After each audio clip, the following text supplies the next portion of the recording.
Shalom, selamat pagi. Perkenalkan, nama saya Melisa Sibarani, NIM 64215328, kelas 642A05.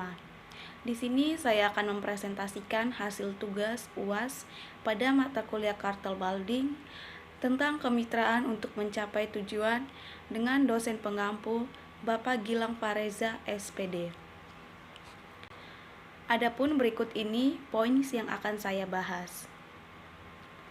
Latar belakang kemitraan. Kemitraan itu adalah istilah yang sangat penting, populer beberapa tahun terakhir ini. Berbagai perusahaan sering menggunakan istilah ini dalam menjalin kerjasama dengan pihak-pihak tertentu. Bahkan nih, akhir-akhir ini juga bisnis kemitraan sedang naik daun loh di kalangan pelaku usaha. Salah satu strategi usaha yang seringkali dilaksanakan oleh pelaku usaha yaitu kemitraan antara usaha besar dengan usaha mikro kecil dan menengah atau bisa disebut UMKM. Usaha mikro kecil menengah atau UMKM itu istilah umum dalam dunia ekonomi yang merujuk kepada usaha ekonomi produktif yang dimiliki perorangan maupun badan usaha sesuai dengan kriteria yang ditetapkan oleh Undang-Undang Nomor 20 Tahun 2008. Kemitraan itu dalam perkembangannya sangat membantu sekali loh pelaku UMKM, sehingga pelaku UMKM dapat terus berinovasi dan melakukan pengembangan sehingga hasil produk UMKM yang dihasilkan dapat bersaing dengan produk domestik dan produk internasional. Tren kemitraan tentang UMKM. Untuk mendorong terus perkembangan UMKM terhadap teknologi digital, saat ini itu Kementerian Kominfo telah melaksanakan program adopsi teknologi digital 4.0 pada UMKM. Program itu merupakan pendampingan terhadap 30.000 UMKM sektor pengolahan yang tersebar di 13 provinsi. Sebanyak 100 UMKM dari 13 daerah telah terpilih untuk mengikuti pameran secara daring atau UMKM Go Online Virtual Expo 2022 yang digelar pada 8-11 Oktober 2022. Acara itu merupakan rangkaian akhir program adopsi teknologi 4.0 bagi UMKM dari Ditjen Aptika Kementerian Kominfo. Pendampingan itu dilakukan sehingga UMKM dapat memanfaatkan teknologi digital agar lebih produktif dan inovatif dalam pengembangan produk dan pemasaran. Bentuk pendampingan itu salah satunya dengan memfasilitasi 100 UMKM terpilih untuk mengikuti Virtual Expo.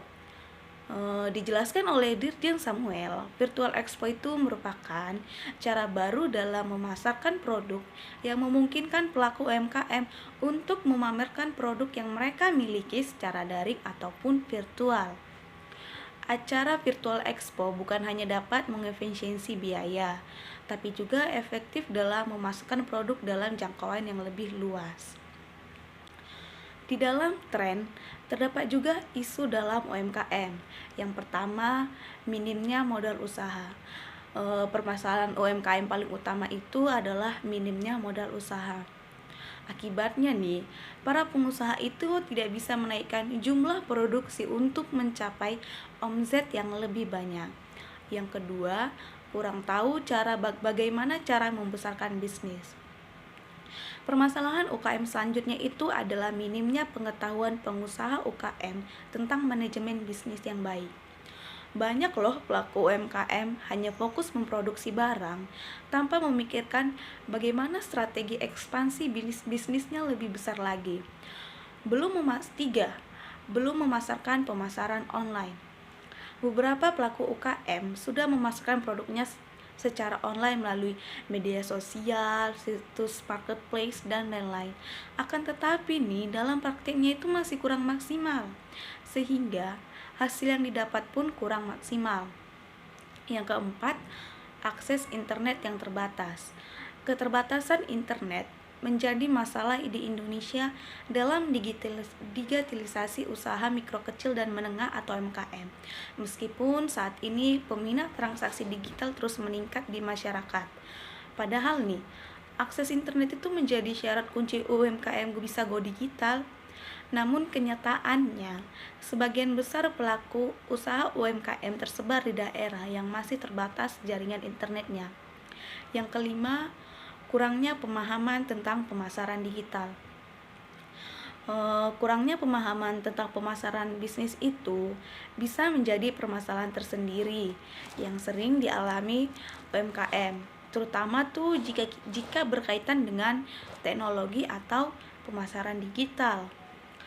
Meski sudah banyak pelaku UMKM yang menjual produknya yang secara online melalui media sosial, marketplace, pemahaman tentang pemasaran digital masih belum maksimal loh, sehingga potensi keuntungan yang diperoleh pun masih belum optimal. Yang keenam, pembukuan masih manual. Meski di Indonesia sudah mulai mendorong pertumbuhan ekonomi digital, masih banyak pelaku UMKM yang menggunakan pembukuan secara manual. Jika pembukuan itu manual mengalami kerusakan, kehilangan, ataupun kesalahan, maka seluruh data itu akan hilang dan sistem penjualan menjadi terhambat. Praktik terbaik dalam kemitraan. Ada beberapa praktik terbaik dalam kemitraan, yaitu 1. Identifikasi dan pendekatan kepada pelaku usaha. Identifikasi itu dilakukan kepada usaha mikro kecil atau koperasi dan juga badan swasta usaha menengah dan besar atau BUMN BUMD yang akan melakukan kegiatan kemitraan sebagai tanggung jawab sosial dari badan usaha pemerintah.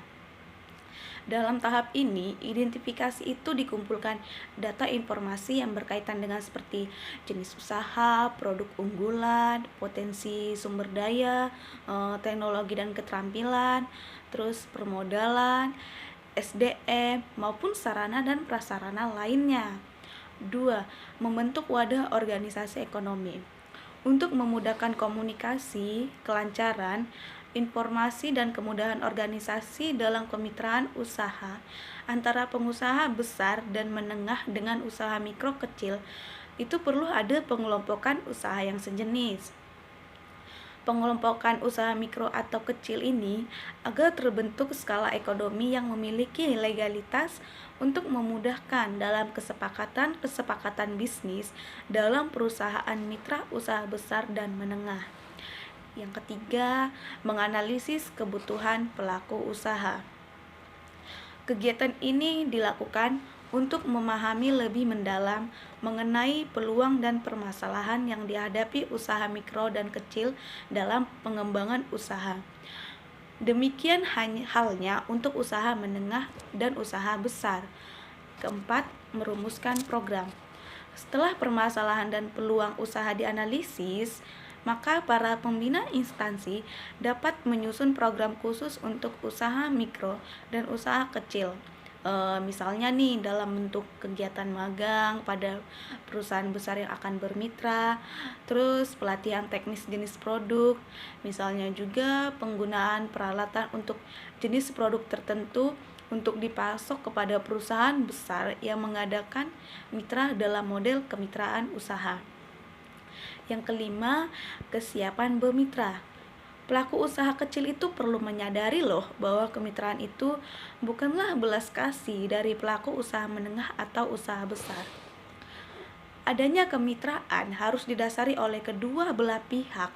Kemitraan merupakan hubungan kerja dan peluang dan menjadi ajang untuk belajar dalam mengembangkan potensi diri serta menggali kekuatan atau kelebihan yang dimiliki mitra usahanya. Yang keenam, temu usaha. Kegiatan ini dilakukan bertujuan untuk mempertemukan pelaku usaha yang telah siap bermitra. Pada pertemuan ini, masing-masing itu telah mengenal kebutuhan dan pokok-pokok permasalahan yang dihadapi dan bagaimana dalam pertemuan itu mencari solusi bersama permasalahan dan juga kewajiban apa yang harus dilakukan oleh kedua pihak yang bermitra. Tantangan dalam kemitraan. Berikut ini ada beberapa tantangan yang dihadapi oleh kemitraan suatu bisnis, yaitu 1. Perbedaan prioritas. Memahami prioritas kehidupan kita dan mitra kerja itu penting loh. Misalnya sekedar mengetahui berbagai tahap kehidupan dapat membuat kita sadar akan kemungkinan tantangan yang ada. Yang kedua, kurang motivasi. Motivasi dan dorongan adalah elemen penting agar bisnis apapun berhasil. Apakah kita dan mitra ingin sekali menjalankan bisnis? Jika dorongan itu tidak berada di tingkatan yang sama, maka kita bisa memupuk kebencian terhadap satu sama lain. Yang ketiga, tidak punya tujuan akhir yang selaras. Memiliki tujuan akhir yang selaras sangat penting loh. Nah, sebelum menjalin kemitraan itu, setiap orang itu yang terlibat harus menguraikan tujuan akhir bisnis. Apakah untuk menciptakan keuntungan jangka panjang yang berkelanjutan? Apakah itu untuk dijual? Yang keempat, perbedaan nilai. Ambisi dan motivasi didorong oleh nilai yang akan mempengaruhi keputusan seseorang. Setiap orang itu secara sadar dan tidak sadar memprioritaskan nilai-nilai mereka sendiri. Misalnya, kita mungkin memilih penghematan biaya untuk meningkatkan keuntungan, sementara mitra kita memilih pengeluaran lebih untuk pemasaran. Yang kelima, toleransi risiko yang berbeda. Dalam beberapa hal, bisnis mirip dengan portofolio investasi. Menjalankan bisnis berisiko dan membutuhkan tingkat toleransi tertentu. Toleransi risiko kita harus setidaknya selaras dengan mitra kita. Faktor ini sangat penting ketika kita membuat keputusan yang berisiko menyebabkan kerugian bagi bisnis. Yang keenam, kinerja individu yang buruk. Performa rata-rata tidak lagi berguna dalam bisnis. Kedua belah pihak harus memiliki kinerja tingkat tinggi untuk memberikan peluang terbaik bagi bisnis untuk terus berkembang. Lingkungan terlalu kompetitif untuk membuat bisnis yang bekerja buruk tetap bertahan. Yang ketujuh, kurangnya saling ketergantungan. Ketika salah satu pihak tidak bergantung pada pihak lain dan bekerja sendiri-sendiri, mitra bisnis itu bisa kehilangan fokus dan hubungan bisnis berantakan. Yang kedelapan, kurangnya keamanan. Menemukan keamanan dalam mitra bisnis berarti mereka cukup stabil untuk terus berlanjut dalam jangka panjang. Ini termasuk dalam bidang-bidang seperti keamanan finansial, mental, atau bahkan hubungan. Misalnya nih, bisnis bisa gagal karena satu mitra tidak bertanggung jawab dengan keuangan pribadinya dan tidak mampu untuk terus menjalankan bisnis tersebut. Yang kesembilan, kurangnya kepercayaan. Dalam hal bisnis, diperlukan kepercayaan yang lebih besar. Kita tidak hanya berurusan dengan kehidupan kita sendiri, kita juga berurusan dengan kehidupan karyawan dan klien kita. Dari bab-bab yang saya bahas tadi tentang kemitraan, ada beberapa kesimpulan yang saya ambil, yaitu pertama, kemitraan dilakukan atas dasar saling memerlukan, mempercayai, memperkuat, dan menguntungkan. Yang kedua, kemitraan itu dalam perkembangannya sangat membantu pelaku UMKM, sehingga pelaku UMKM dapat terus berinovasi dan melakukan pengembangan sehingga hasil produksi UMKM yang dihasilkan dan dapat bersaing dengan produk domestik maupun produk internasional. Yang ketiga, pelaku UMKM dapat memanfaatkan teknologi digital secara produktif dan inovatif untuk mengembangkan produk dan pemasaran. Pemanfaatan teknologi digital salah satunya adalah mengenalkan cara berbisnis secara online dengan memanfaatkan platform e-commerce dan marketplace yang telah berkembang di tanah air. Demikian hasil presentasi saya. Mohon maaf apabila ada salah kata. Manusia bisa tahu banyak hal, tetapi yakinlah manusia tidak bisa tahu semuanya. Kakak perempuan namanya Naya pergi ke pasar beli alpukat. Selesai sudah presentasi saya, semoga bisa memberikan manfaat. Saya Melisa Sibarani, sekian dan terima kasih.